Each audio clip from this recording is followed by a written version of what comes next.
It is a great pleasure to be here today discussing this topic, the formation of identity in medieval Ireland. Before we start, I want to first of all extend my gratitude to Glucksman Ireland House for hosting today's proceedings and to all those behind the scenes who have worked to make this event happen. To begin with, I want to just go over the format of our event. After I introduce the topic and our speakers, I will be giving the floor to today's speakers who will each give a short presentation. After this, we will begin a discussion amongst the speakers on today's topic, and after a point, I will then be introducing questions from the audience that I will read out.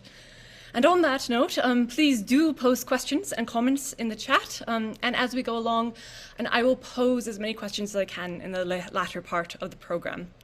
Please also do be aware that the chat is visible to all participants. This topic was initially proposed to me by one of our speakers, Alexander O'Hara, and it immediately struck me as one that was very poignant and indeed apt, not just for the consideration of Irish identity in the medieval world, but as one that has cropped up in various ways in a number of the talks held at, or at least virtually hosted by during the pandemic, Glucksman Ireland House in the past few years, and thus an excellent way to introduce the riches that the medieval period has to offer to the study of Irish history, literature and language to our audience. Thus, we will be exploring some of the topics discussed in other Glucksman Ireland House talks, such as, for instance, the Black, Brown and Green Voices series, and indeed in our most recent discussion on global turns in Irish history, hosted by Peter Hessian, which is now available on YouTube. Some of what I believe we'll be touching on today details many of the same historical processes that have been explored in the more recent history of Ireland and the Irish, both at home and abroad. And while in many ways it may be possible to see the roots of some later concepts of Irish identity within the period that we will be discussing today, it is also important, I think, to note misconceptions about this period that have influenced more modern discourses on Irish history and Ireland's place in the wider world, particularly within the 19th century. While aware of these uses of the medieval past, today we seek to place this period within its own context and to explore concepts of Irish identity within a medieval framework and what these meant for those living during this time. I think it is, of course, also really worth emphasizing that formation is not necessarily ever a complete process, and that particularly what constitutes an identity can constantly be in flux, and this certainly can be seen throughout the period that we are exploring this afternoon, just as it can for any other period.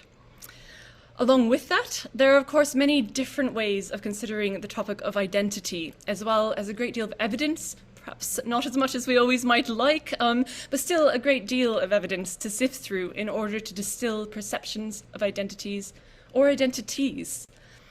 Our speakers today will be examining this topic from both an external perspective, so that is conceptions of Ireland and the Irish from outside of Ireland, starting with some of the earliest sources we have from the classical world, as well as from an internal perspective, from the writings of those within Ireland itself. We will thus touch on topics such as migration, language, politics, the construction of origin legends, the importance of place, the use of particular figures such as St. Patrick to create concepts of identity, and the existence of multiple peoples within medieval Ireland, such as the Vikings, and how their role evolves during this period. So, to really begin this conversation, I'm extremely honoured to introduce our speakers today and to express how grateful I am to all four of them for agreeing to join me to discuss this topic.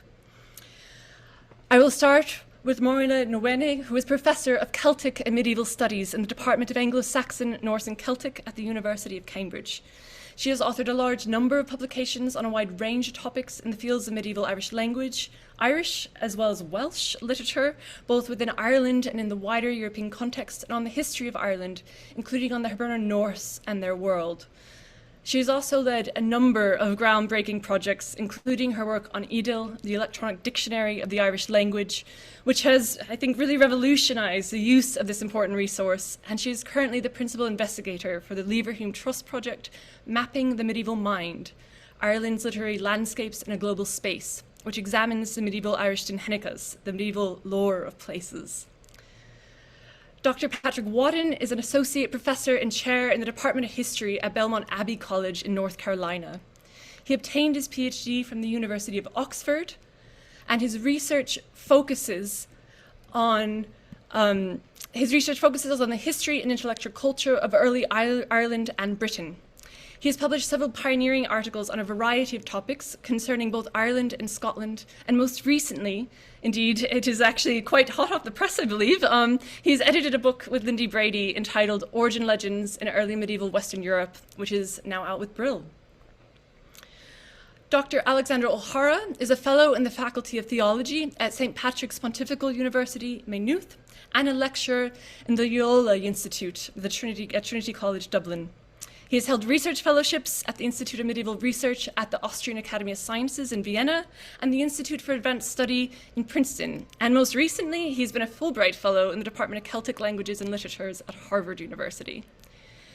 He has authored and edited several books, including his monograph Jonas of Bobbio and the Legacy of Columbanus, Sanctity and Community in the 7th Century, and he's also recently co-edited a volume on Bergen's patron saint entitled Saint Sunniva, Irish Queen, Norwegian patron saint.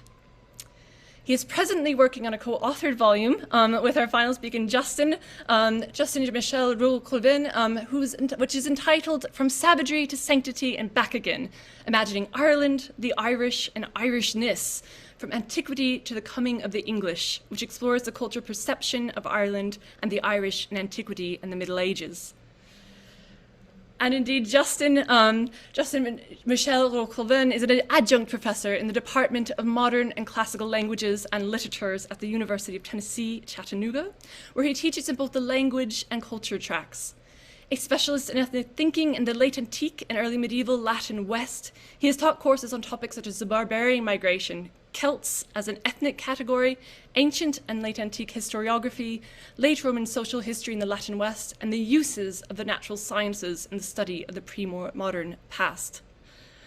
And Justin, I'm now going to turn it over to you for you to start us off. Marvelous. Thank you very much for the invitation to address y'all this afternoon. The earliest view of Ireland that we have in the textual record descends from the mind's eye. We have nothing of self-reportage from the Irish themselves, and only partial chauvinistic descriptions from Mediterranean authors. The individuals painting this image of Ireland labored in a realm of imagination, unencumbered by actuality. They seem to have had no idea where the place was, only that it was there. And always do they use words like Hibernus or its close analogs to describe it. As we read in authors like Diodorus Siculus and Pomponius Mela, Strabo and Solinus, Ireland could be imagined as a fringed locale riven through by dangerous alterity and superlatively barbarous. Alternatively, as we read in Caesar, Pliny the Elder, Ptolemy, and Tacitus, Ireland could be presented as a neutral place, an object of imperial expansion, a place both scrutable and desirable. Now, significantly, where our authors choose to place Ireland, and please forgive the resolution of this image, choose to place Ireland on the globe is actually a reflex of their rhetorical ambition in describing the place. Ireland is always described in terms of its proximity to Britain, but our authors are inconsistent in its placement. Ireland literally wheels around its larger neighbor, sometimes being described as lying north of Britain, so Diodorus Siculus, Pomponius Mela, Strabo, and Solinus, sometimes being described as lying west of Britain, so Caesar, Pliny the Elder, Ptolemy, and Tacitus. Now, significantly, where an author elects to place Ireland has everything to do with that author's intention in describing the place. A northerly Ireland is a terra periculosa, a place barbarous in proportion to its remove. A westerly Ireland is a terra tuta, a place ultimately knowable and familiar. To a Greek or Roman, the further away a people was, the more dangerous and ultimately barbarous they were. Now, the presence of Roman materials in Ireland, especially the depositions of coins and precious metals, allow us to characterize the interaction between these two spheres. Both Tacitus and Ptolemy tell us that the shores of Ireland are known as the result of commerce, and we see evidence of this exchange in the numismatic records. Now, there seem to have been two distinct phases of Hibernal Roman relations, if the numismatic data are any indication. Precisely at the apogee of Roman influence, the 1st century CE to the beginning of the 3rd, Roman intercourse with Ireland seems to have been an affair predicated on trade and mercantile exchange and the small-scale movement of people. As Roman influence in the North Atlantic began to wane in the 3rd through 5th century CE, an artifactual signature revealing plunder, predation, and piracy seems to come into focus.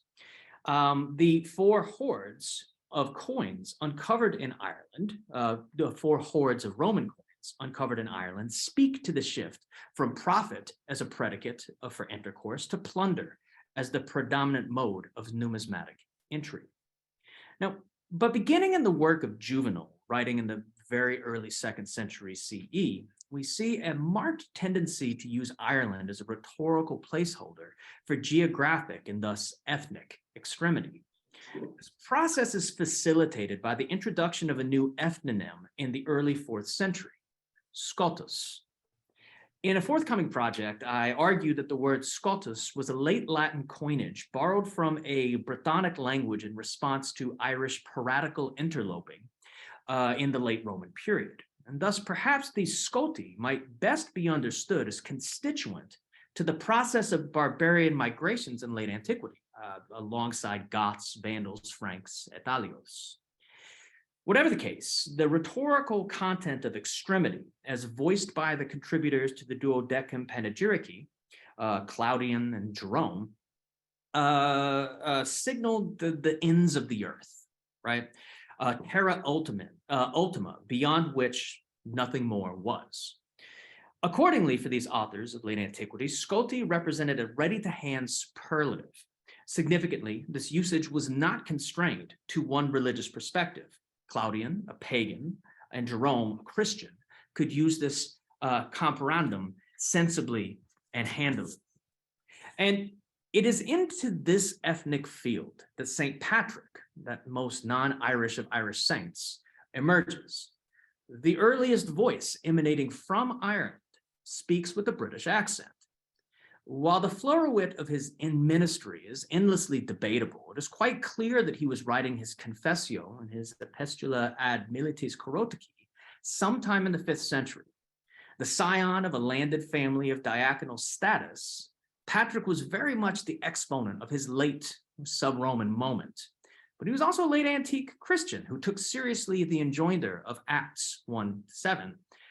He said to them, "It is not for you to know the times or dates the Father has set by his own authority, but you will receive power when the Holy Spirit comes on you, and you will be my witnesses in Jerusalem and in Judea and Samaria and to the ends of the earth." Again, in Acts 13:47, "I have made you a light for the Gentiles, that you may bring salvation to the ends of the earth." Thanks to the insightful work from Hanson, Thompson, Dumville, Charles Edwards, and most recently Fleckner, we can be sure that when Patrick looked in a mirror, he saw a Roman. But Patrick's words are the first Latin letters that survive, having been written on Irish soil. Patrick's reportage is the first instance whereby we might glean some eyewitness testimony of the place. And this picture that he paints is not terribly flattering.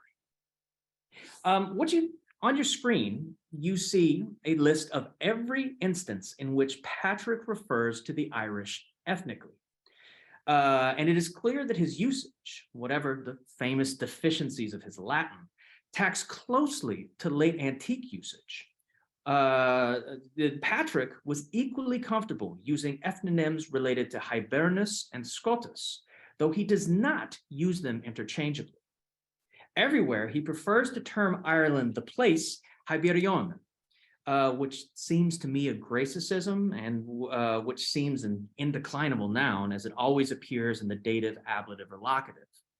And when referring to Irish people in a neutral tone, he prefers Hibernus and its derivatives. He is able twice to regroup himself along with his Irish co-religionists as Hiberniaci, a usage attested nowhere else in Latin letters. And when referring to the Irish derisively, apart from a single exception that actually serves to prove this rule, he seems to prefer the word Scotus. What Patrick seems to be telling us is that Scotus, a term that we have already seen appear in the context of piracy and predation, is his preferred usage when seeking to disparage the Irish. If we are to attempt to locate a fons identitatis for Irishness, we had best look elsewhere than the works and words of St. Patrick. So the late antique and ancient evidence leaves us with a highly schematic but revealing picture of the initial conditions of ethnic reckoning about the Irish. On the one hand, Ireland could serve as a cipher for alterity, extremely distant and extremely barbarous, one proportioning the other. On the other hand, Ireland could serve as fodder for the ravenous maw of Roman imperialism, whether that imperialism be of a colonial or evangelizing nature. Yet the ethnic script according to which Ireland was interpreted was clear. It was a place far away. It was a people primitive, and its cultural milieu was thought deficient.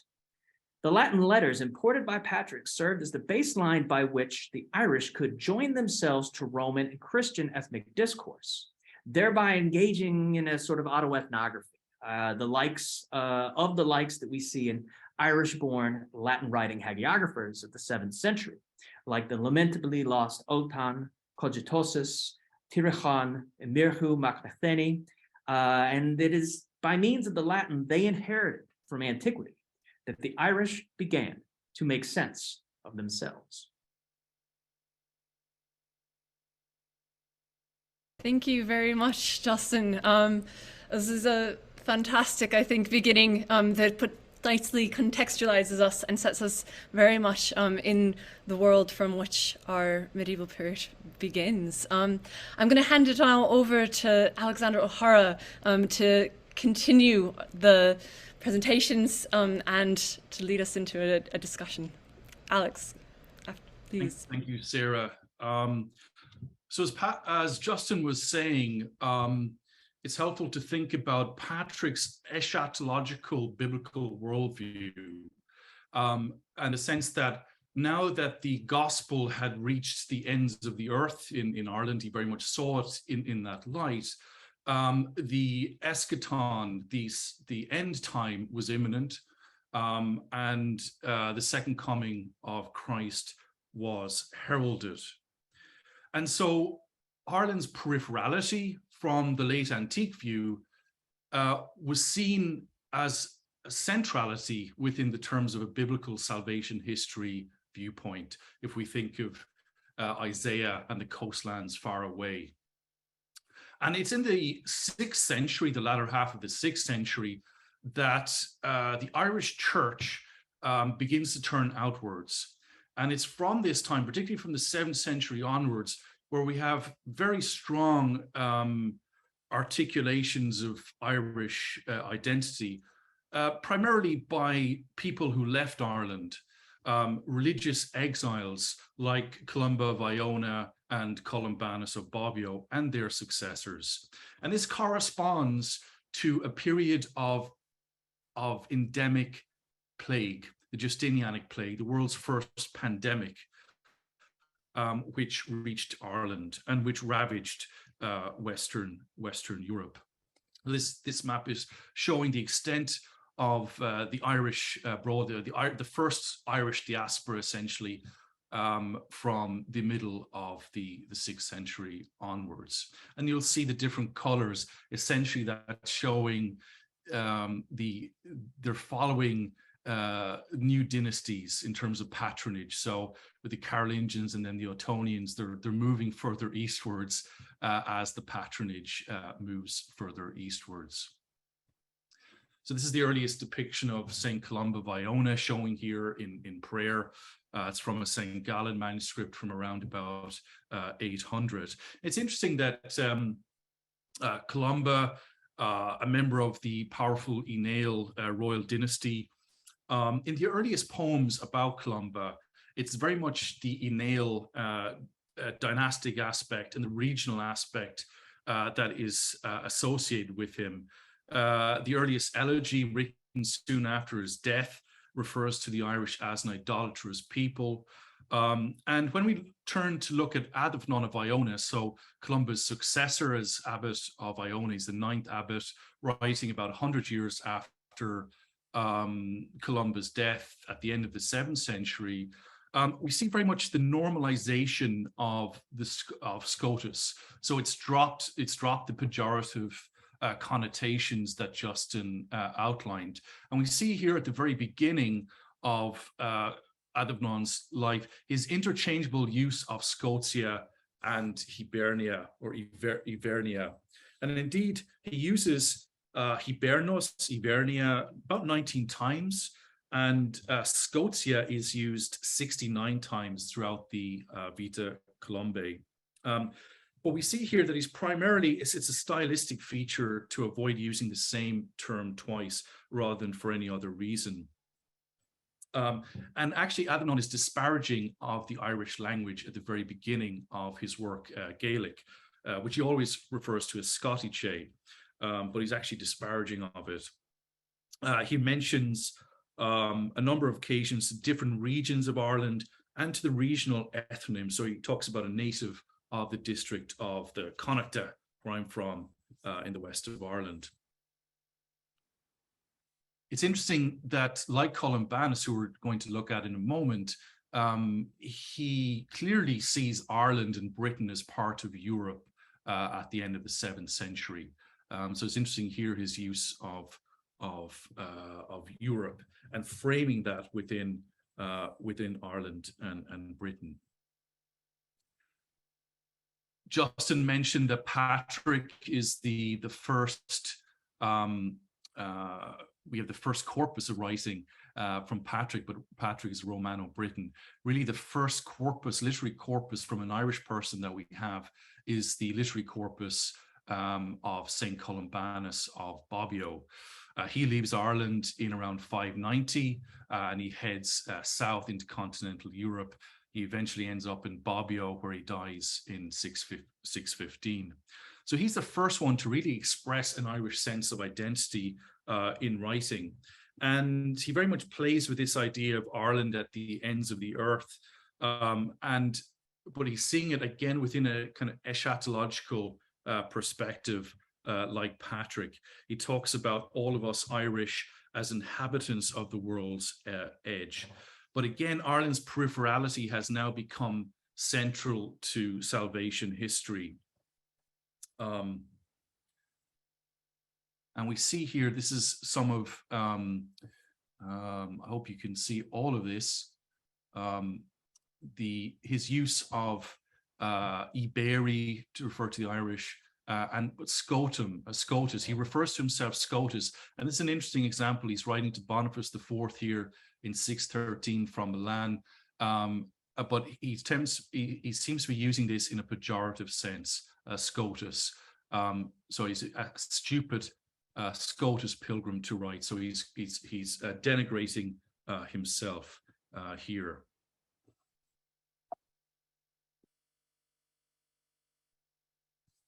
And this is interesting because it's these Irish monastic exiles who we have writings that really express Irish identity, but they're writing abroad. They're writing as exiles. And one of the most remarkable poems we have from this period is the earliest poem about Ireland, and it's inserted at the very beginning of Jonas of Bobbio's Life of Columbanus. And it seems to have been written by an Irish, probably an Irish monk of Columbanus's retinue. But as you'll see, the poem's on the left. It starts out with the island of Ireland, Hibernia Insula. It's not about Columbanus. It's actually about the sun setting off the west coast of Ireland, and it's rising again in the east. And then Jonas links that to the birth of Columbanus and the vision of Columbanus's mother of the sun shining from her womb, enlightening the world. But we see here, right after this, Jonas adds this comment. He says, "The Irish Scotorum gens, although without the laws of other people, so they were never Romanized, are actually flourishing in Christian teaching, and they are preeminent in their faith over all neighboring peoples. And here we see for the very first time this complete reversal of the classical and late antique pejorative perceptions. And this is very much a new perception shaped by the Irish themselves abroad, and by people like Jonas, who are in contact in these multi-ethnic communities, monastic communities, who could voice an alternative image of Ireland rather than that of the ancient Greek and Roman ethnographers. I'm just going to hand back over to Justin. I was going to say a few words on Bede. Thank you, Alex. Can I share my screen? Yeah. So, informed by the endeavors of 7th century Latinate authors, Irish Latinate authors, we witnessed the invective force of the term scotus fall away, as used in the works of Bede, especially the Historia Ecclesiastica. Bede, it seems, is a deep appreciator of things Irish for a variety of reasons that I have outlined elsewhere, but two examples of Bede's sanguine thoughts about the Irish bear mention. First, Bede's only attempt to outline salvific cosmology is framed in terms of reportage from an Irish person. Fursa, active in East Anglia. He references Fursa's vision of the afterlife and damnation in the Historia Ecclesiastica, Book 3, Chapter 19. Second, Bede's only attempt in the Historia Ecclesiastica to narrate the events of Christ's life are likewise framed as reportage from an Irish person. This case from Adovnan's De Locus Sanctis in Historia Ecclesiastica, Book 5, chapters 15 to 17. And so in no small way, Bede's healthy esteem for things Irish was brokered to the continent as his Historia Ecclesiastica flooded into monastic libraries. Now, flowing alongside this work was a notion which Alexander O'Hara has termed hibernal ethno-sanctity, a belief that the Irish possessed special religious knowledge and were salvationally central to this idea of the complete evangelization of the world. I turn it back to you, Alex. Thank you, Justin. And just finally, so from the advent of the Carolingian period, from the late 8th century onwards, or into the 10th century, we have a different phase in the first Irish diaspora, very much led by teachers and scholars that are being drawn to the Carolingian royal courts and also to the episcopal courts in the Carolingian Empire. And these scholars, sedulous Scotus, they're using ethnonyms, they're Irish ethnonyms, but very much linked to their social capital as scholars. We see here in this poem by Sedulous referring to the Sophos Scotti Genas. So capitalizing on this reputation that Ireland enjoyed at this time for higher learning. And I'll end with John Scotus Erugena, probably the greatest philosopher from between Augustine and Anselm in the 11th century. Certainly the greatest Irish philosopher active in this period in the mid 9th century at the court of Charles the Bald. And here we see his name is John the Irishman, born of Ireland, Erugena. And although they are sometimes more reticent about alluding to Ireland, they played an important role in the Carolingian cultural and educational revolution that took place at this time. And they very much presented themselves as full members of a cosmopolitan Frankish-dominated Europe that was taking shape in the 9th century. Thank you. Thank you very much, Alex, and Justin as well, for that. It's absolutely fantastic, I think, to see the progression that we have, particularly with the terminology here, and I think we'll be able to really draw that out a bit more in the discussion as well. But thank you very much.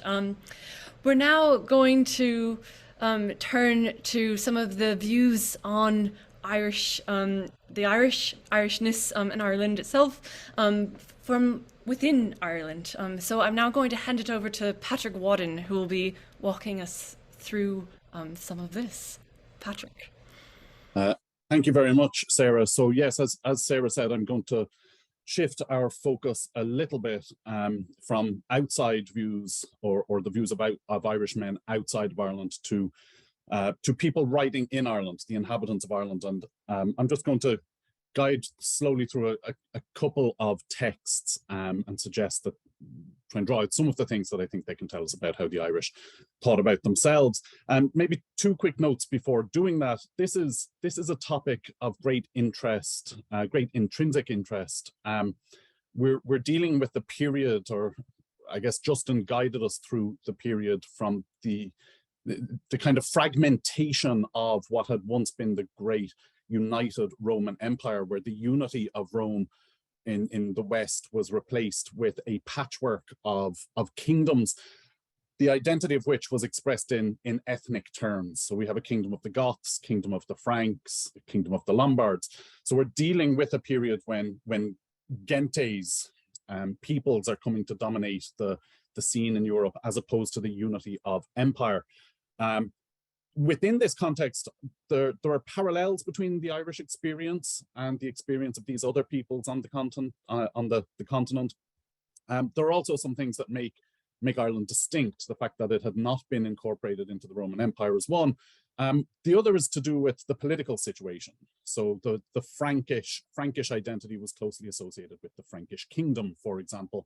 There is no equivalent kingdom in Ireland. There is no kingdom of Ireland during this period in any kind of significant way. And so Ireland is an interesting example of the Irish case of identity formation here is interesting as part of a European process, part of something that's going on more widely, but also having distinct characteristics. There's also a greater significance to this topic because, of course, modern Irish nationalists, beginning especially in the second half of the 19th century, looked back towards the early medieval period and towards conceptions of Irishness that they perceived in this period as the basis for a renewed cultural nationalism in the late 19th century. And so this topic is of significance for itself, but also as helping us to understand that later process and the influence it had on later processes of identity formation. I'm going to start with a quotation from Tírechán. Tírechán is one of the early hagiographers of St. Patrick. So he wrote his life of St. Patrick towards or collection of material about St. Patrick in the late 7th century. He was mentioned earlier on by Justin. And I would just like to guide you through, or to read through this a little bit. So these are the 3 petitions of St. Patrick as they have been handed down to us, the Irish. St. Patrick requested, so this is an aspect of Patrick's career that shows up in several of the accounts of his life, this meeting with an angel at which Patrick made certain requests. So he had 3 requests. The first was that every Irish person should be accepted into heaven if he did penance, even on the last day of his life. The second is that no foreign tribes should rule over us forever.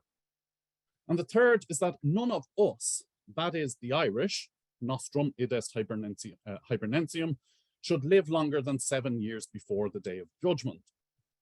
I think this is a very striking example, and I think one of the most striking expressions of identity, of Irish identity, of a sense of communal identity that is Irish and that comes from an Irish author. We have these 2 references in the first person plural here to us Irish. And we also have a reference then to an other, to the outsiders, the foreign tribes who would try to rule over the Irish. So there's something interesting going on here, and we can think about this in the context within which it was written in the late 7th century, and think about what's going on then. There were certain threats to the place of the Irish Church. These threats to the status and unity of the Church may have political complications.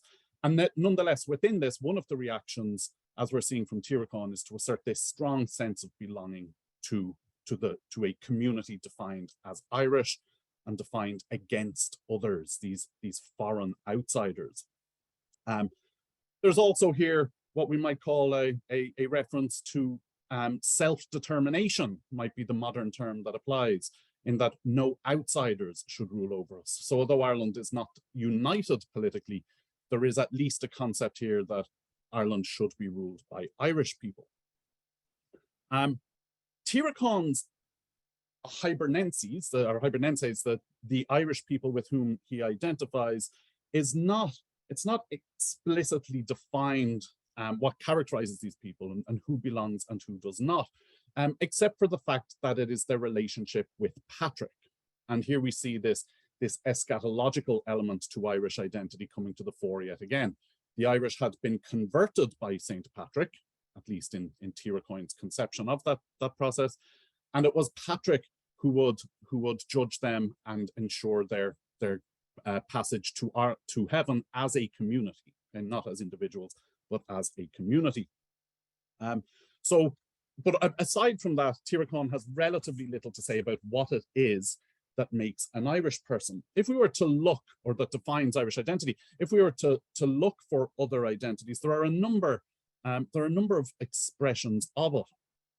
One appears in a whole host of texts, the earliest of which date to the 7th century. These are vernacular poems, so Old Irish poems, poetry of the 9th century that we shall hear a little bit from Máire about later on, and then especially in a text known as Leverhulme Ireland, the Book of the Taking of Ireland, sometimes known as the Book of Invasions.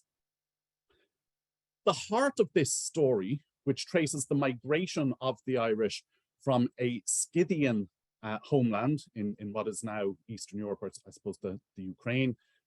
It traces their migration from Scythia to Egypt, through many generations of wandering, to Spain, and ultimately to Ireland. At the heart of the story, though, is a genealogical schema, a genealogy that links all of the people of Ireland as one large ethnic group, one large kin group, or to use maybe a slightly less appropriate term, a race. So the Irish are here connected by the fact that they are descendants of, for the most part, on the screen, almost all of them from Miel. So this is a character known as Miel of Spain. He has 3 sons from whom the major dynasties of Ireland descend. Miel's cousin, Lugad, is supposedly the ancestor of this other group, the Corcaloigte. But between them, this family represents the ancestors of all the people of Ireland. Now, this is obviously not an accurate reflection of Irish biological and genetic origins, but it is a neat scheme that expresses a belief in a common ancestry. The genealogy and common ancestry were means of organizing social communities, right, or expressing organization of social communities. As you will see on the lower half of this schema, there are different groups within Ireland. So within Leth Quinn, you have the Inail, the Connachtha, and various other groups. Within Leth Mocha, this is the southern half of Ireland as opposed to the northern half of Ireland, you have the peoples of Munster, and then you have the people of Ulster, the Ullad. These each had their own genealogies, which is a reminder to us that any sense of Irish identity that existed in early medieval Ireland existed alongside different levels of identity, from the local kingdom, the local province. So local kingdom, local kinship identity, a provincial kinship identity, potentially an Irish-wide ethnic identity imagined in terms of genealogy. But we can go further than this, because above the top of the schema here, above this diagram, the Irish genealogy connects to the genealogy of all of mankind, and it does so through Japheth, son of Noah, who was considered the ancestor of all the peoples of Europe. And from Japheth and Noah on up to Adam, the father of all of mankind. And so we have here, we have Irish identity as one layer of identity that also included universal identity, European identity, and local identities, each of them expressed in genealogical planes or in genealogical terms. So Irishness, one way of understanding Irishness was as, in genealogical terms, as descent from a common ancestor. Another, a very different conception of what it meant to be Ireland had to do with the Irish language. This is a slightly different Irish origin legend. So Aircept Nenegus, the primer of the poets, first written down probably in the early 8th century. It tells the story of Phineas Farsad, who is said to have invented the Irish language at the Tower of Babel. Specifically, he invented it by cutting the best of what was in other languages and combining them to make a new language. He did this in a school. He taught the language to his students, and his students therefore became the first Irish people, for it is everyone speaking the same language that went from there to his territory, and not everyone of the same kindred. So priority here is given to language rather than common ancestry. And this raises another point, which is that this expression of Irishness, or this definition of Irishness, could be read as being at odds with the one we just saw. We shouldn't think of the Irish learned class and classes as being homogenous. There was not necessarily one set of beliefs. What we're seeing here are different expressions and different experiments with similar ideas, which may indeed have competed with one another in the early period. Now, behind the Aircept's description of the Tower of Babel, behind the Milesian schema of ancestry descending from Adam through Noah and Japheth and Meal ultimately to the people of Ireland, lies what is perhaps the greatest influence on early Irish literature in general, and certainly thought about identity, which is the Old Testament and the image of Israel presented in the Old Testament. The ideas I've been talking about so far are learned ideas that came from a Christian learned context. And when we think about the topics they are highlighting, common ancestry, language, and the place of the Irish in salvation history, we can see that underlying them is the image of the people of Israel as a common, as a gens, as a people. So the Irish identity is modeled, as it were, on that of the Old Testament Israelites. Now there are perhaps two ways of thinking of that. One is to think that this is a learned expression expressed in these Christian terms of an idea that was extant anyway within Irish culture. But I think that we should perhaps think along a different line, which is that there's quite a degree of learned construction going on here. That perhaps the Irish had to learn that they were Irish.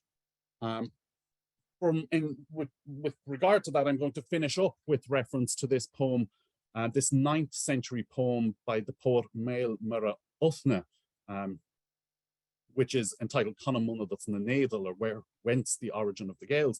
One of the questions that Máire Ní Mhaonaigh poses himself is, what is the most appropriate name to call Irish people?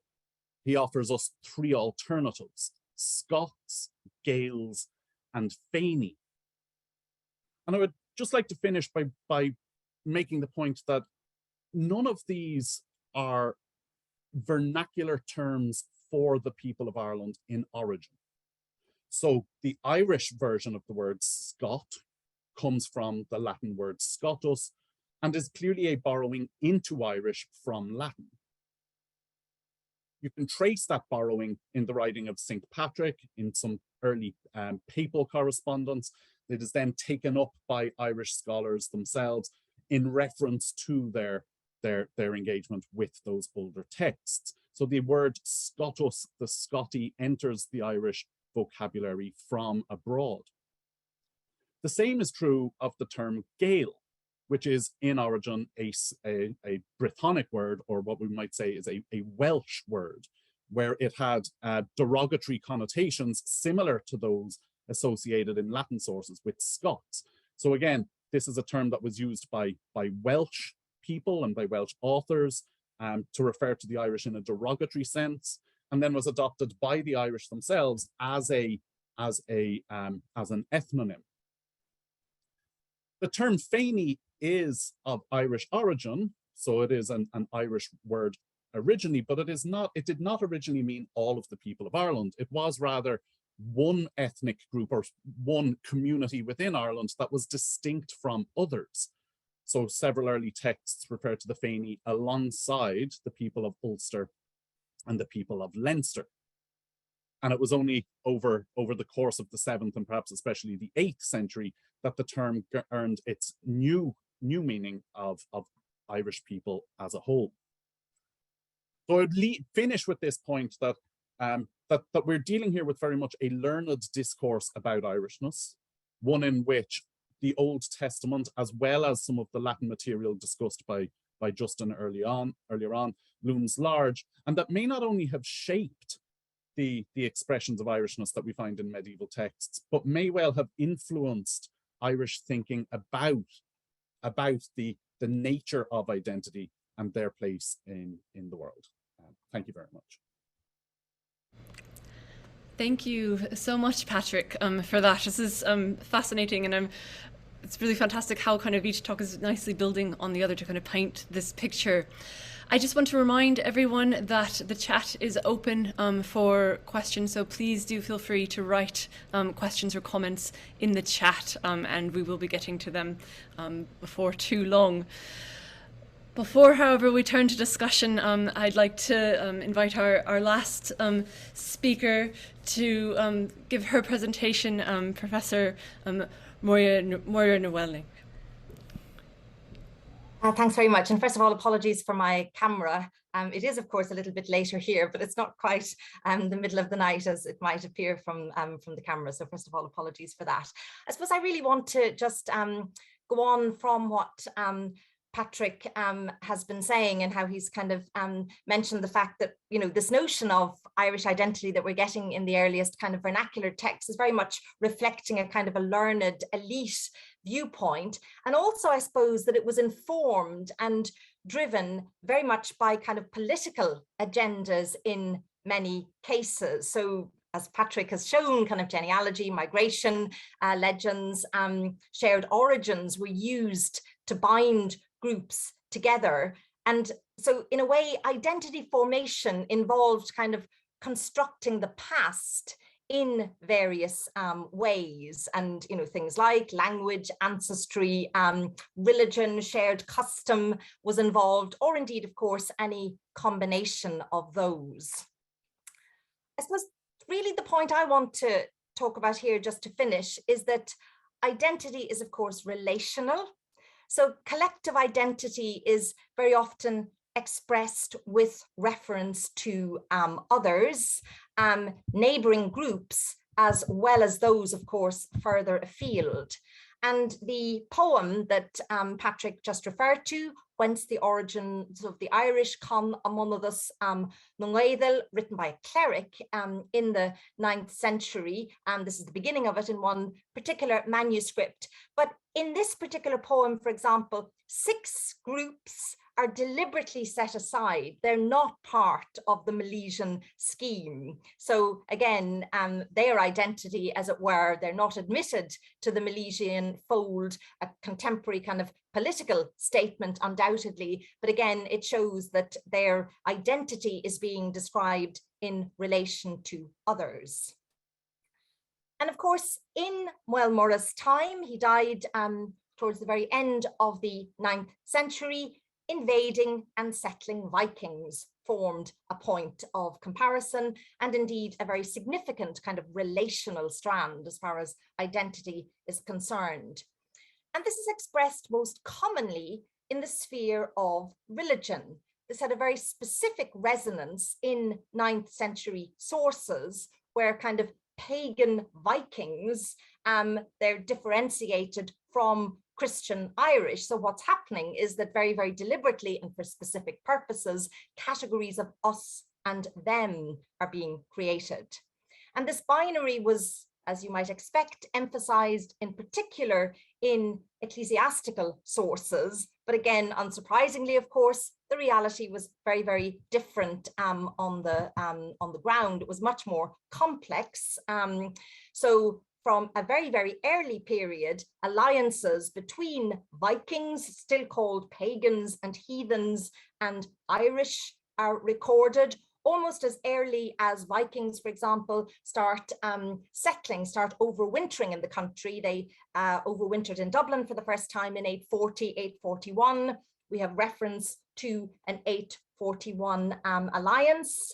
A few years later, at the bottom of that slide, you'll see that a particular commentator complained that a number of Irish dynasties that he specifies, he says that they were plundering in the manner of heathens. Now, whatever that involved, it obviously suggests kind of closer interaction. And this is, of course, evidenced as well by the increasing number of kind of mixed military alliances, politically expedient Irish Scandinavian marriages, Scandinavian settlements, of course, such as Dublin, gradually took on a very pivotal role in the wider political scheme. Christianity is adopted by Scandinavian rulers. They take on sometimes Gaelic names. Their Irish counterparts take on Norse ones. So this kind of gradual Gaelicization, as it were, on the part of Vikings led to a kind of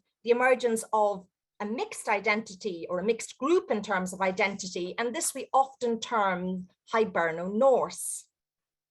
But of course, what does this mean on the ground?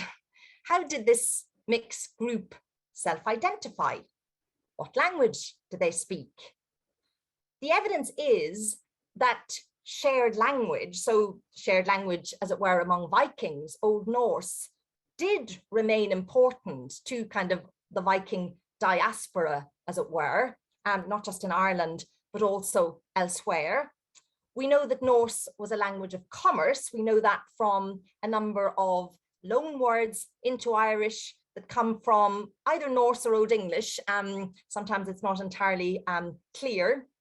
But we know, as I say, that Norse did lend some words like this to Irish. And of course, Norse as a kind of a language of commerce would have remained important in Viking towns in particular Dublin, which of course was a very important emporium, as you know. One 10th century text at the very bottom of that slide, you'll see the term gic-goc. And one 10th century Irish text refers to the gic-goc of Vikings. That's what the Vikings are supposed to speak. It's an onomatopoeic term. It seems to be used disparagingly as far as we can tell, but it's really, really difficult to know what was actually meant by gic-goc, if indeed anything. Was it a reference to Old Norse, or was it how Norse people spoke Irish? It's really very, very difficult to say. But we do have evidence which show us the kind of the complexities of identity on the ground in the form, for example, of one particular figure. I'll leave Coron. I don't have an actual image of him from the medieval period, so you'll have to do with this substitute. I'll leave Coron, who was king of Dublin and intermittently of York in the 940s and the 950s. He retired on pilgrimage to Iona, where he died, long since Christianized towards the end of the 10th century. We know he was a patron of churches in Ireland, including the Columban Church of Skreen, County Meath. We know as well that as King of Dublin, he hosted Norse poets. He hosted Icelandic poets. There's reference to one of them. You have his name there, coming to Dublin in the 940s, Thorgils Oraskald, Heathcock poet, translated. But we also know that he was eulogized in Irish. by this one particular poet, for example, Cinnéad ó Hartagáin, who says, Owleave of Dublin, the 100 strong, who gained the kingship in Dublin, I bore off from him as the price of my song, a horse of the horses of Achel. Ach, dachav óna achle. So clearly, this Viking king of Dublin is acting as a patron to this 10th century Irish poet. Owleave Cuaráin was also associated with Columba. Many of you may know that she was married to Brian Boru. A son of his had a name Glucksman Ireland, an Irish literal translation of the Norse epithet Wadden. And this, of course, may point to mutual comprehension of Irish and Norse, at least when this particular name was coined. So Owleave Cuaráin crossed linguistic and cultural worlds.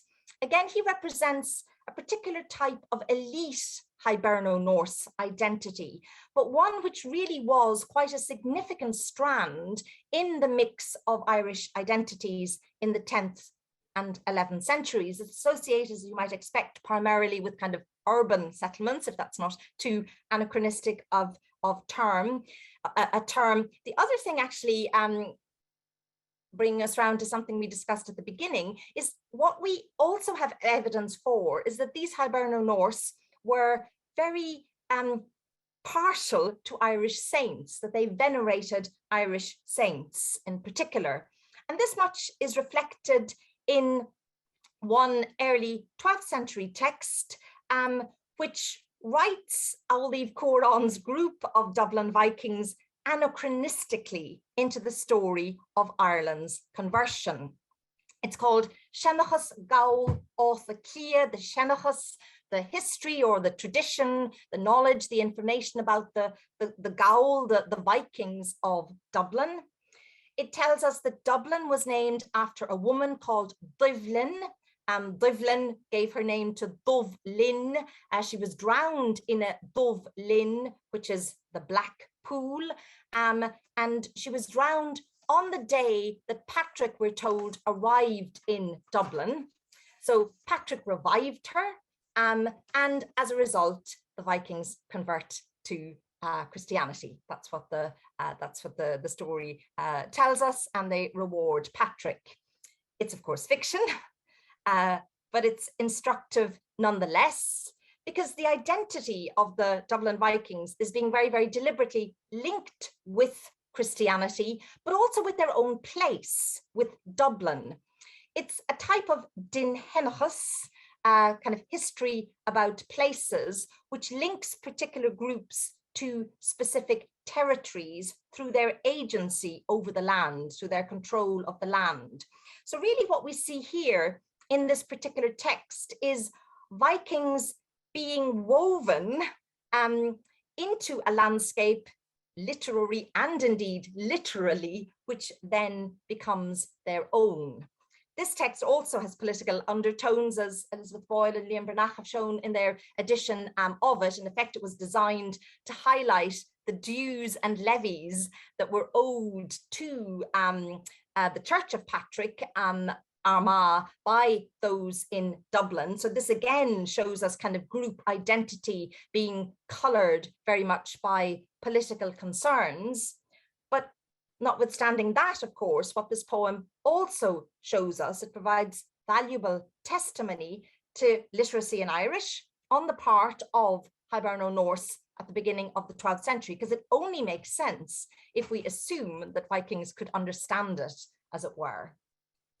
But to finish, around the very, very same time, a very different view of Viking identity was being promoted, and for a very, very different political purpose. And this is a text that some of you may know, Coggail Regallav, the War of Irish Against Foreigners. Again, a kind of a very typical us versus them, Irish versus kind of Vikings, which really informed the kind of understanding of Irish Viking relations, well into the 20th century, and indeed still informs kind of popular imagination today. It's a heroic biography of one of Ireland's most famous kings, Brian Boru. There you have him, who of course died in the Battle of Clontarf in 1014.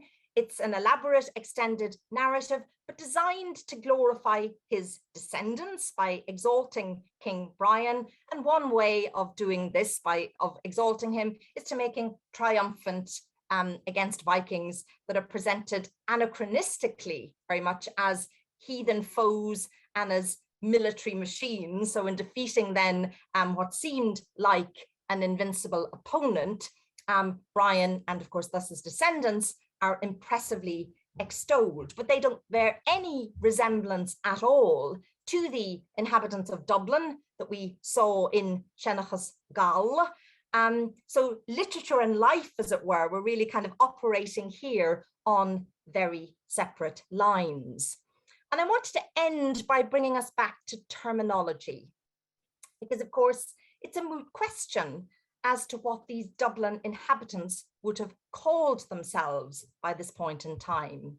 Gall, originally one from Gaul, but a term applied to Vikings from the 9th century, was soon to be applied to another group of foreigners, English, Anglo-Normans, who came to Ireland at the end, as you all know, of the 12th century. As you also may know, it's used, of course, in the epithet Diarmid na Ngall, Diarmid of the foreigners, conferred upon the Leinster ruler Dermot Mac Murragh, who, after being dispossessed in 1167, approached Henry II of England for assistance in regaining his kingdom, and of course so was involved in this chain of events. It's very, very complex, but involved in this kind of complex chain of events, which resulted in what Geoffrey Keating called much later in the 17th century, Gavaltas na Ngall, the invasion of the Gaul, with Gaul now, of course, then referring to a different kind of foreigner, a new foreigner, English or Normans. So I suppose I wanted to finish just by reminding us, and really where we started, that shifting identities are very often encoded in the semantic development of these key terms. And I'll leave it at that. Thank you. Thank you so much, Máire, for that. That's a fantastic point for us to begin, I think, our discussion. I'd also again just like to remind the audience that you're very welcome to put questions into the chat, and I will be forwarding those to the speakers here in a moment. I thought though I'd actually start with this question of terminology, because it's something that has been touched upon, I think, in every one of these presentations today. And kind of really, what do you think drives these changes in terminology? We have, quite a few of them, from going from Scotty all the way up to Gall, and what are the kind of factors that seem to be both driving and also maybe influencing some of these changes, both within and even from without of Ireland? Would anyone like to jump in on that?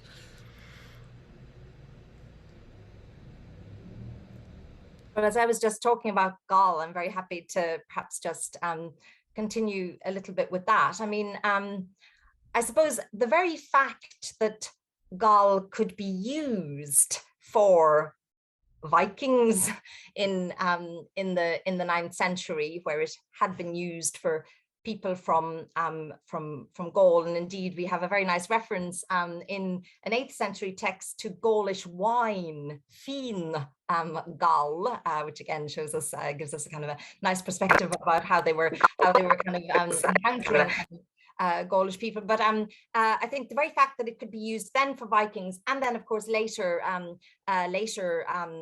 for Normans, and indeed later again it comes to be used as a distinction between kind of old and new English, as it were, shows that the group for whom it had been applied were no longer considered other, as it were. They were no longer considered Gall. If Gall had still meant Viking, or Hiberno-Norse or whatever, then of course it couldn't have been used to mean English or Norman in the 12th century. So I suppose at the, on one level, what it does, it shows kind of social and political development. And I'll allow somebody else might want to jump in with Scotus and as well. I think the three ethonyms that Patrick drew out in his presentation are really revealing, right? Because it's only one that is an indigenous innovation, right?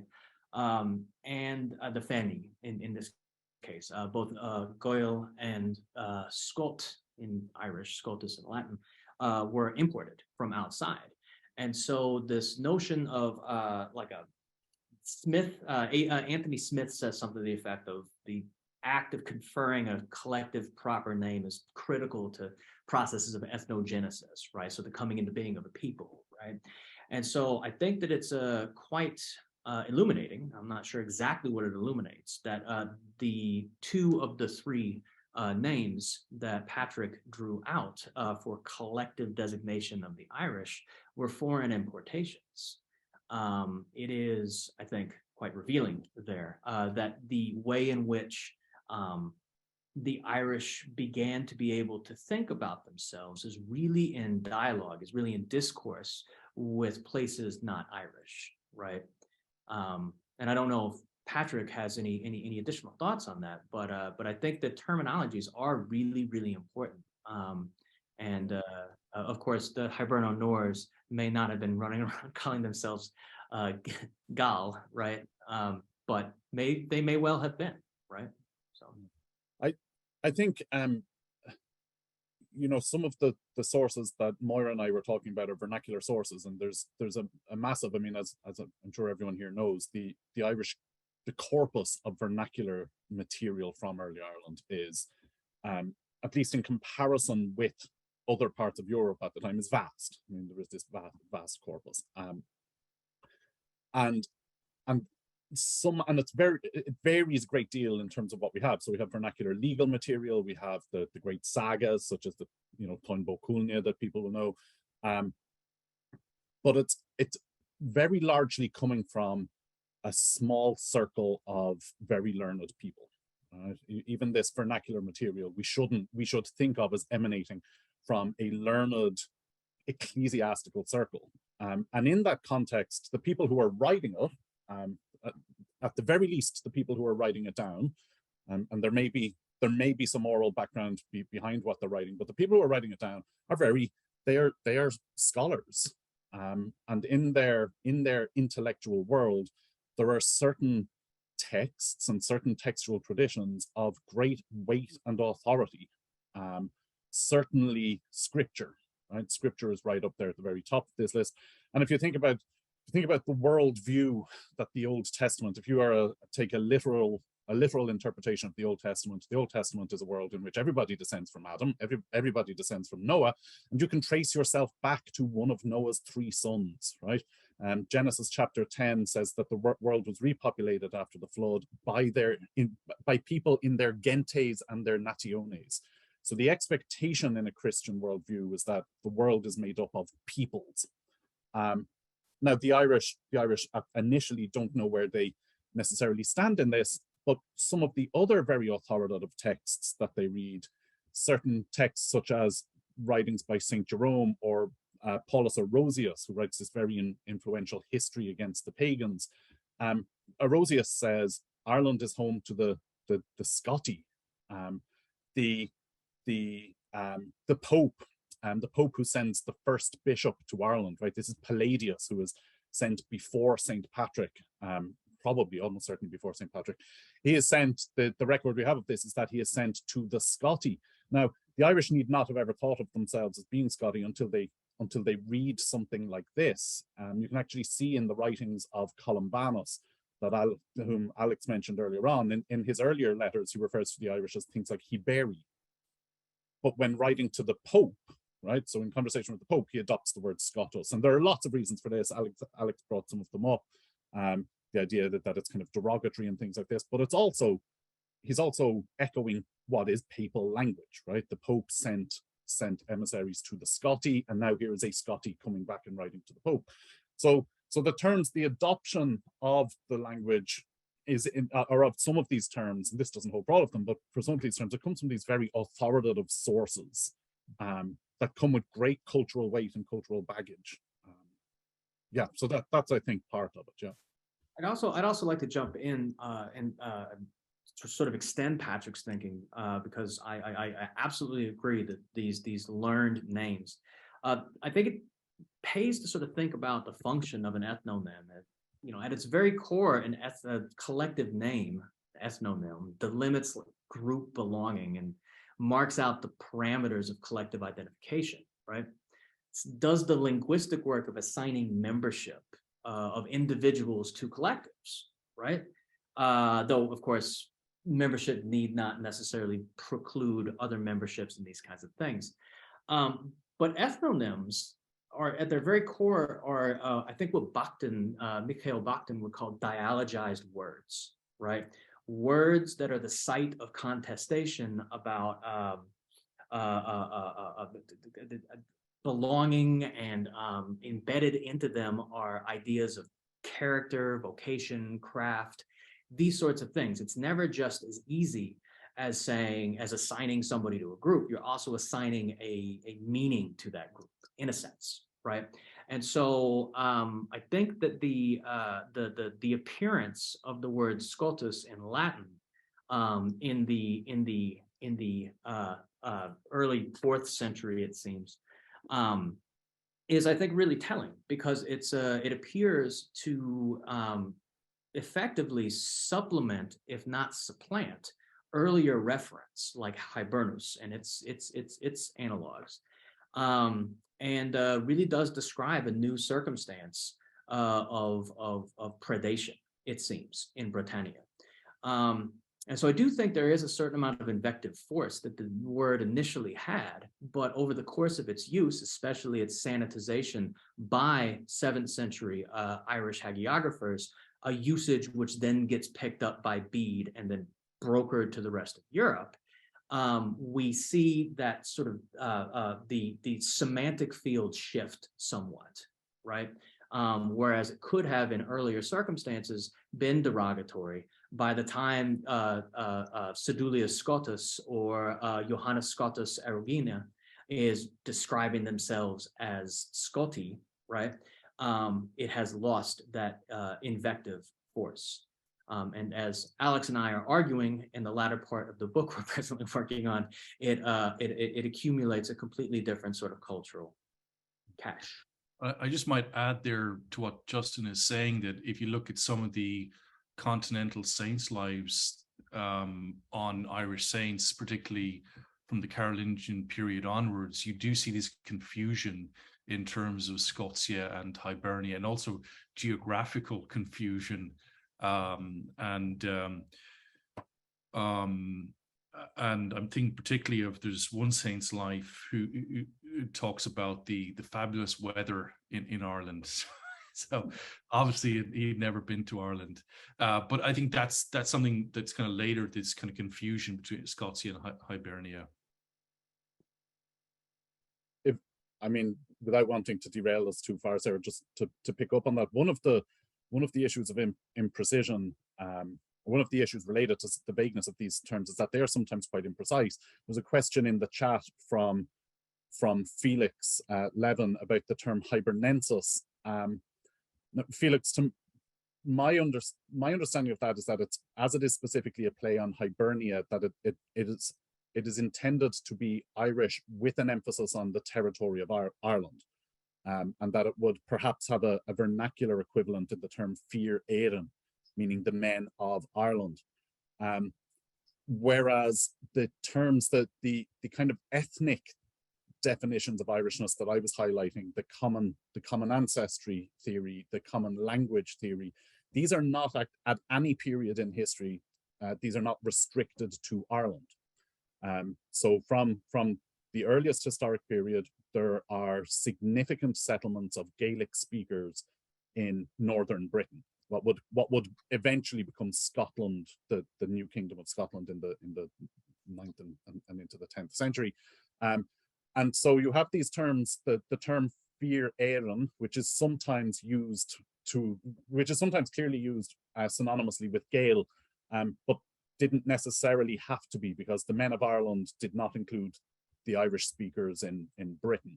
And so there is this imprecision from the very beginning about, and it depends on what your emphasis is, and that can be driven by your agenda. So the Hibernensis term shows up, and so does the term fear éireann, shows up in texts associated with the Church of Armagh, because Armagh did not claim primacy over all Gaels. Armagh claimed primacy over the island of Ireland. So it is Armagh is interested in emphasizing the Ireland-wide community, not necessarily the Gaelic community, because some of those were beyond the remit. So just add, that's part of the thing, is imprecision. And if I might just add one final thing there, because I think that's really important, what Patrick has just said, in a way, reminding us of the difference between Gael and then, the people of Ireland kind of term, and just that, in a way, that we see a movement from kind of definition as a people to definition as kind of belonging to a particular territory. And, in its widest extent, that territory might be the island of Ireland. But it's, I think sometimes surprising for people to realize that, the earliest references to the men of Ireland, or indeed to a king of Ireland, and that of course doesn't mean a king over all Ireland, they're 9th century. So there is this kind of focus earlier in this kind of constructed history on peoples. And of course, some of the earliest references to the men of Ireland explicitly exclude the people of Ulster in one instance, and the people of Munster in another instance. So what exactly constituted Ireland is also debated, right?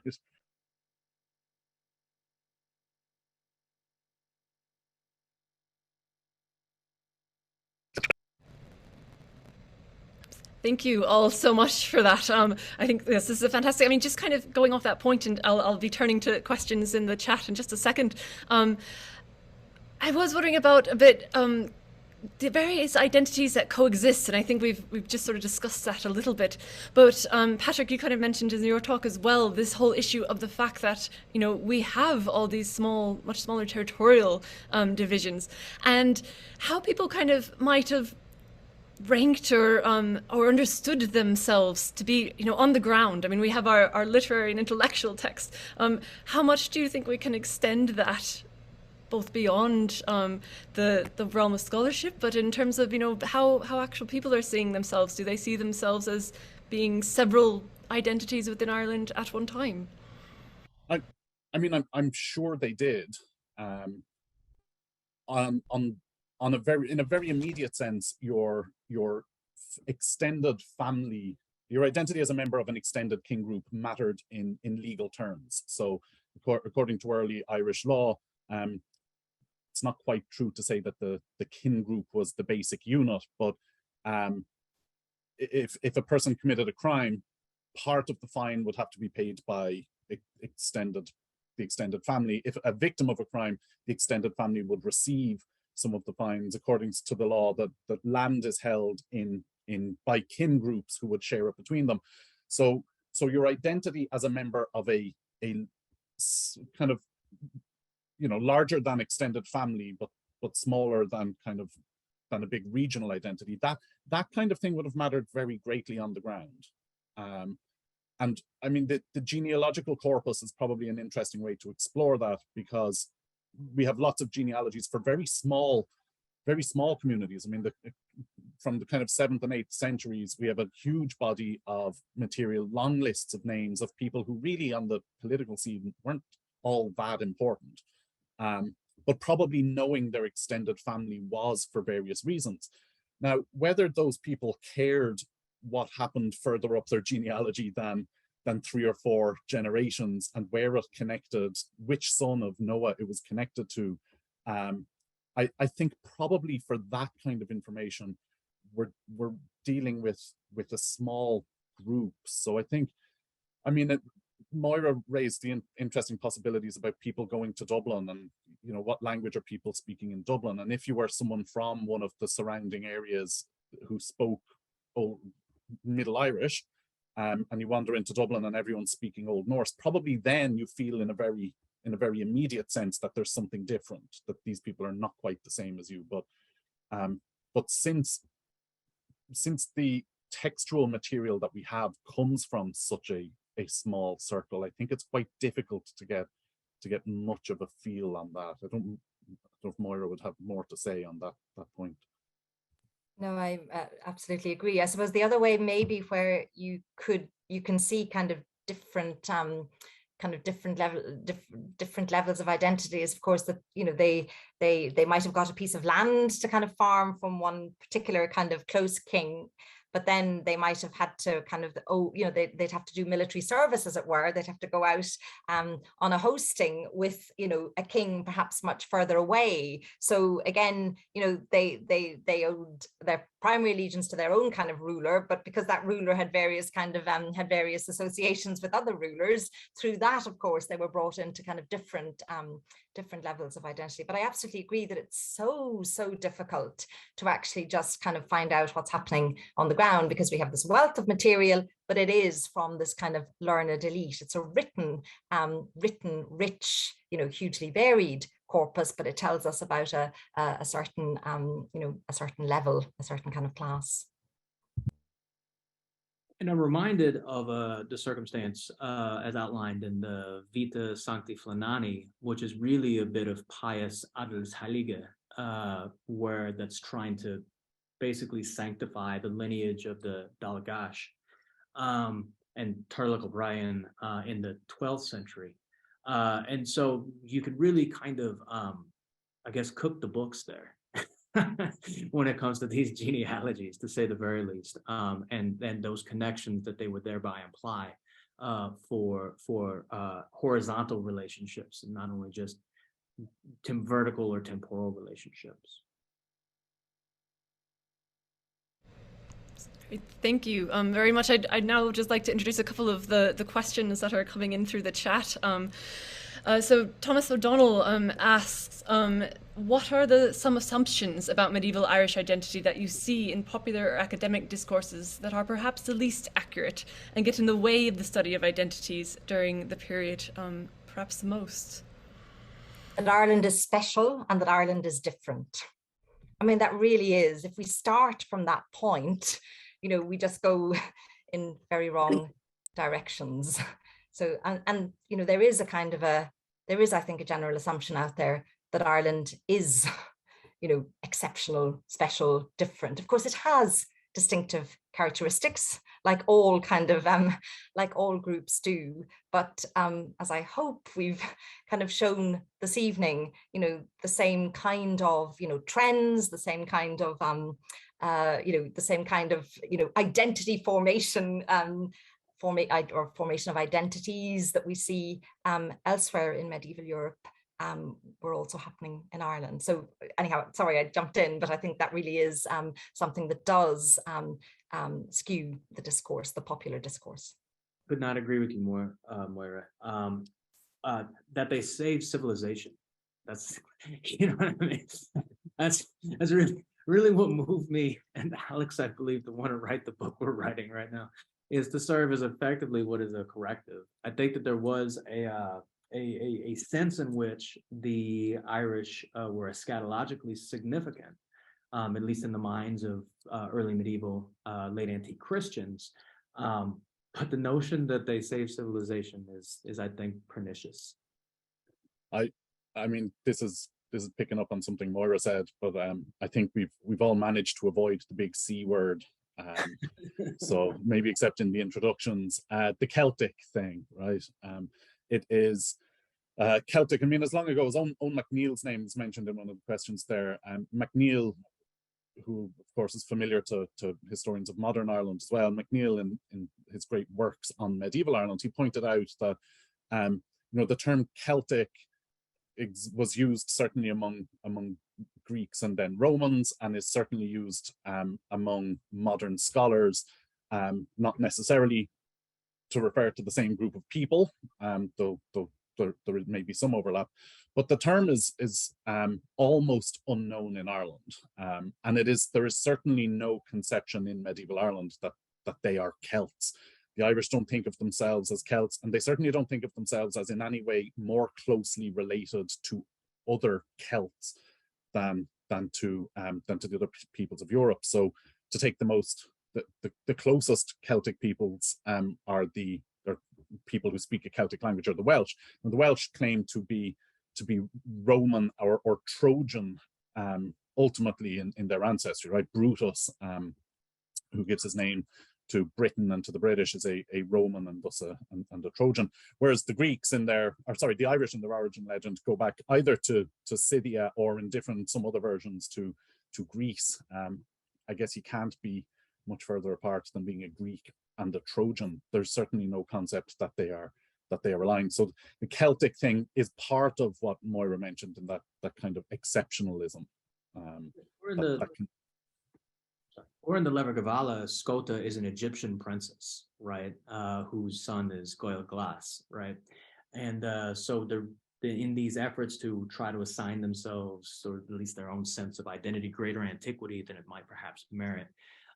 They really got the grab bag there, Scythia, Greece, and Egypt. Yeah, absolutely. I mean, I love that, the Greeks and the Trojan comparison here is very apt, and definitely the kind of other origin legends that are circulating throughout Europe at this time as well, and how they interact. We have another question here from Jessica Savage. She asks to all the speakers, how does the medieval visual evidence of Ireland inform your work on Irish identity? I'm thinking particularly, especially the high crosses decorated with Last Judgment and apocalyptic scenes, sometimes depicting Irish saints or mythological themes, or in manuscripts describe decoration and illumination practice within monastic communities. As a broad question, how do these objects and artifacts or iconographies and ornament inform a facet of the communities that make them? In your experiences, reflect your research into the historical record. Again, thank you for that question. I suppose just maybe to answer it with respect to the kind of the little bit that I was talking on tonight in terms of kind of mixed identity, and there, as you will know very well, there's a particular kind of Hibernal Norse kind of style, kind of artistic style, Ringerike, which very much can be seen developing alongside other facets of this kind of mixed identity, and we see it on various materials, including indeed on manuscripts. And I suppose the other thing I'd really like to mention here is, again, a wonderful monument from Killaloe, County Clare, which is an 11th century stone, which has an inscription both in the runic alphabet and also in Ogham, and in both of these scripts, as it were, in both of these alphabets, there's a blessing given to the person who carved the stone, who has a Norse name. So those are two very specific ways in which the really important material culture that you drew attention to, Jessica, I think can shed light on this period and what we're talking about tonight. I might just add there that I remember working in the Turin library, looking at a number of the Bobbio manuscripts, particularly luxury manuscripts from the 10th century, and I was really struck with how insular they looked in terms of the decoration, and particularly luxury manuscripts. So that really struck me. And then, of course, if we think about the manuscripts in St. Gallen and in Milan with Irish material, so there's a rich resource there. And that's the irony, that particularly a lot of the manuscript culture is in continental libraries. Very, very few insular manuscripts survive from the British Isles. Thank you. I've also got a question here from Connie Marshner on the scholarship on Scythia, and how did that geographical area get into the origin legend? What is going on there? Well, I'll take a punt at that one. In part, what we're dealing with here is the fact that the Irish don't appear in the list of peoples given in Genesis. Now, neither do lots of other groups, right? So lots of the peoples of Western Europe, for obvious reason, don't show up in the list of peoples descended from Noah as it's given in Genesis. And so, since that was supposed to be all the people of the world, medieval scholars had to find ways of connecting themselves with it. And there's a very influential scholar from Visigothic Spain, Saint Isidore of Seville. And Isidore is hugely influential throughout Europe, but especially in Ireland, and a very, very early date in Ireland. And Isidore was trying, in part, he was trying to do for the Scots, for the Visigoths, what the authors of Leverhulme did for the Irish, and that he was trying to write their origin legends that connected them into the kind of biblical world. And he said, well, Gothus, so Latin for Goth, Gothus looks pretty like Scythus, and that's close enough. So the Goths must originally, if you take away the S at the beginning, they're and a change of vowel, they're almost the same. And you get the same thing then. Scythia looks a bit like Scotia, and Scythus looks quite a bit like Scotus. And so this pattern of kind of pseudo-etymologizing, linking words together on sometimes quite dubious bases. And that's almost certainly what lies behind the Scythian link back in the beginning. The character Meal, who has this very central role in the Irish origin legend, so almost all the Gaels are said to descend from him. And his name is probably an Irish pronunciation of the Latin word miles, meaning soldier. So in a Latin version of the kind of origin legend that's written in Wales in Historia Britonum, he's just Miles Hispaniae, a Spanish soldier, and then in Irish versions that becomes a name. So these kinds of things where words that look alike take on kind of related meanings is part of what's going on there with Scythia. And I might just add there that you say Paul the Deacon's history of the Lombards, this idea particularly of Scandinavia as where the Lombards come from Scandinavia. You also have this idea with Scythia as well, that it's kind of mother of peoples, and that's to do with kind of they're cold places, and they're kind of generative. There's nothing much else to do except you know what I mean. So actually, Jordanus calls it the vagina nationis, the womb of peoples, right? The Isidore of Seville, I'm glad that Patrick brought that up. The Isidore of Seville actually derives the word scotus from, one can assume, the Latin seco, secare, secavi, sectus, to cut. Because what he says is the Scolti in their own language take their name from their painted bodies, right? The idea being that, cutting and inking and stuff like that, tattooing is one of the tattoos, the diverse pictures by iron pricks, I want to say. But the surface level similarities of Scotus and Scyth, I think, are definitely what carries the day in the vernacular tradition, in the Irish vernacular tradition. I think just kind of continuing with the idea of Scotty, but in reference to Scotland, we have a question here about how does that divide work? So was there any clear point of departure separating the Gaelic-speaking peoples that went on to establish the medieval kingdom of Scotland from Ireland itself? And at what point do they start being viewed as separate people? This is from Brennan MacDonald. Well, I'll have a punt at that one. So Yeah, in some of the early texts that were mentioned, so including the life of Columba, the term Scotia can mean Ireland, or in some cases it can mean the parts of northern Britain where Irish speakers lived. Their big neighbors are some British speakers, so some Britons and some Picts. The process of what happens to the Pictish kingdom is far from clear. The traditional story is that the Scotti, the Gaels, conquer the Picts, but that is almost certainly not the case. But at some time, at some stage around about the year and the late 9th century, the kingdom of the Picts disappears, and a new kingdom appears in its place, and it's called Alba.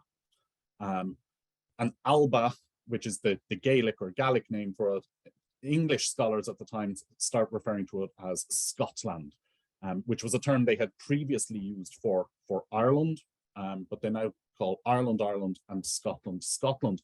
And so you get Scotland is a kingdom. So unlike Ireland, it is politically united, or at least to a much greater extent. Its Gaelic identity, its identity as a kind of colony of people from Ireland remains really strong for centuries after this. So right down through the 12th century, the idea that Scotland and the Scottish people were had roots in Ireland, that their kingdom was established initially by people who migrated from Ireland to northern Britain. That doesn't go away for most of the medieval period. I suppose for a while, the Vikings and Hiberno-Scandinavians controlled the waterways between Ireland and Scotland, and this gives the two regions time to develop slightly away from each other. But the idea that the Scottish and the Irish could be one people and had once upon a time been one people remains an option, if you like. So there's a famous letter from Robert the Bruce. So if you're of my age and remember the Braveheart movie, this is from the Robert the Bruce, and that Bruce at a time of weakness sent a letter to Ireland asking the Irish to help in his wars against Edward I. And he refers to the Irish and the Scots as nostra natio, right? Our nation, our people in the singular. And this is echoed then in a letter that an Irish king, Donal O'Neill, sends to the papacy, and he sends his letter to the Pope essentially saying the English were given Ireland on the basis that they would treat everybody as good Christians.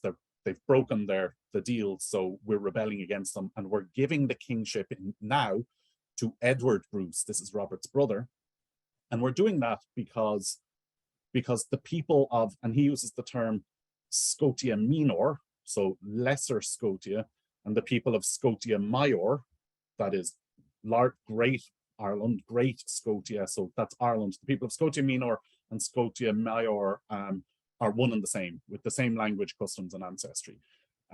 So the idea that they were all Gaels and shared this Gaelic identity was there to be used when it was politically convenient, and when it wasn't, you just kind of left it alone a little bit. Within a couple of years of Bruce's letter, you get the barons of Scotland write a letter to the Pope in which their letter breaks the connection with Ireland. They ignore it entirely. So it's there in the background, lasts for centuries, but is only occasionally drawn on as necessary. Just to add to that, just again from an Irish perspective as well, they, down through among, again, a learned kind of group down through, late medieval into the early modern period, they often talk about the Gaels of the East. So they, make this kind of, draw this distinction. And we have a number of Irish poets who are called so-and-so Albanach, because they spend, or at least one, we don't know if they actually did spend time in Scotland in many cases, but certainly the notion that there could be this kind of, common learned area as well as kind of political one was often used, as Patrick said, and indeed a very common motif in earlier Irish literature, so in narrative literature from the 9th, 10th, 11th centuries, is that when kings were in difficulty, they headed off to Scotland, and there they were going to get reinforcements. So that's a very kind of common motif. But these are kind of learned, both learned and political ruses, as it were, as Patrick said.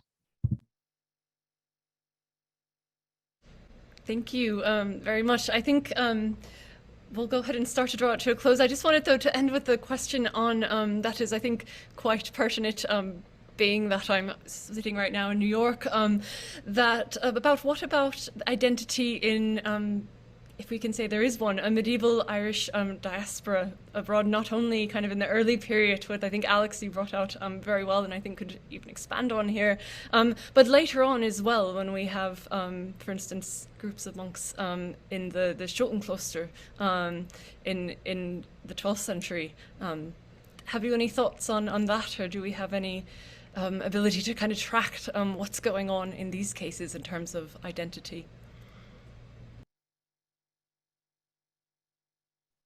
Yes, I was just... Sorry, Alexander, after you. No, after you, Máire. I suppose I was thinking of Mariana Scotus. So Mariana Scotus, somebody who in the 11th century had his formative education certainly in Ireland, and then became Bishop of Cologne and Mainz, and wrote very important treatises on kind of chronology and universal kind of histories. But I think it's interesting that in those universal histories, after he had long since left Ireland, there were still Irish events referred to. So I suppose in terms of, do we have any notion, that doesn't say anything about his identity, but it certainly tells us, quite a lot about the connections that he kept, as it were, and that, those kind of channels of information were still open, and he was, still very much part of that kind of wider Irish identity. So sorry, Alexandra, again. Yes, I was just thinking of, again, what Máire said, that the connections, and particularly St. Gallen seems to have been very well conversant in terms of what was happening in Ireland and Britain, and particularly thinking of Waterford Strabo's verses on Blathmock, one of the Ionian community who was martyred by the Vikings in the 9th century. And I showed that earliest kind of depiction of St. Columba that comes from a St. Gallen manuscript. But I was also thinking of, obviously the Schotencloster have very close connections with Munster and with the Munster kings. They have a long history up to really the 15th century. And it's interesting that a lot of this kind of scholarship in this area comes about because of a Scottish Catholic, Thomas Dempster, in the 17th century, who's trying to claim a lot of these Irish saints as actually having been Scottish.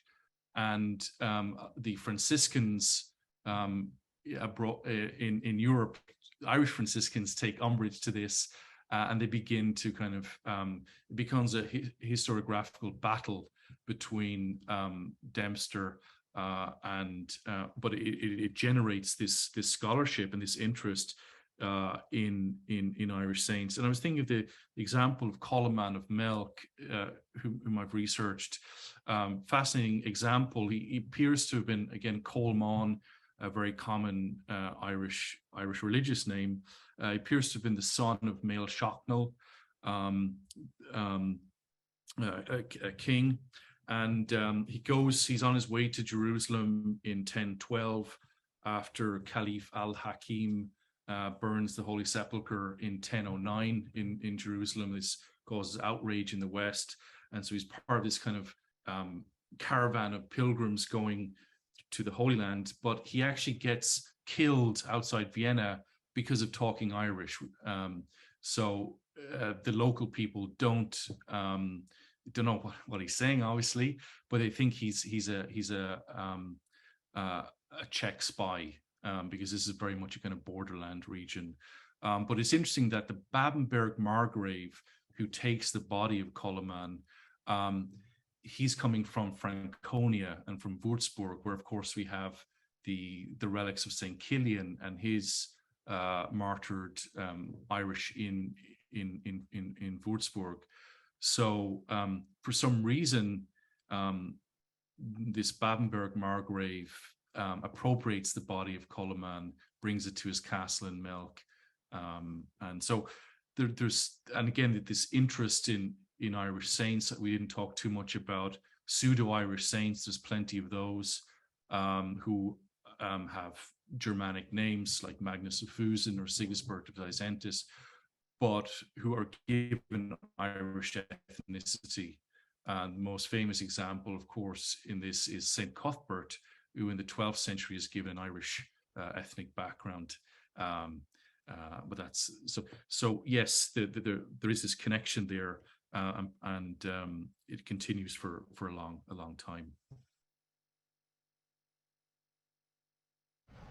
All right, thank you very much, Alex. And I think with that, we'll start to begin to wrap up the program. I just, before everyone goes, want to get on everyone's calendar that there are several more events which are coming up at Glucksman Ireland House in the near future. Next week, we have James Stafford who will be speaking on sovereignty and commerce, the case of Ireland, on October 13th at 7:00 p.m. Actually within Ireland House for the first time in a very long time. But there are, I believe, on our events page a few online events as well. So do have a look at that on our website. Finally, I want to thank our speakers so very much for all they have contributed today and for giving us their time and their considerable expertise on this subject. We, of course, are very grateful to the audience for joining us and for all those who have asked questions today. And I would also, of course, like to extend our gratitude to Glucksman Ireland House for hosting the event. And to my colleagues here, particularly, of course, Ireland House's director, Professor Kevin Kenny, our assistant director, Caroline Hivey, Mary Elizabeth Levin, and David Hall for all your support in helping the event go forward. Many thanks again to everyone who's been present today, and we very much look forward to seeing you all at future events in NYU at Glucksman Ireland House. Thank you.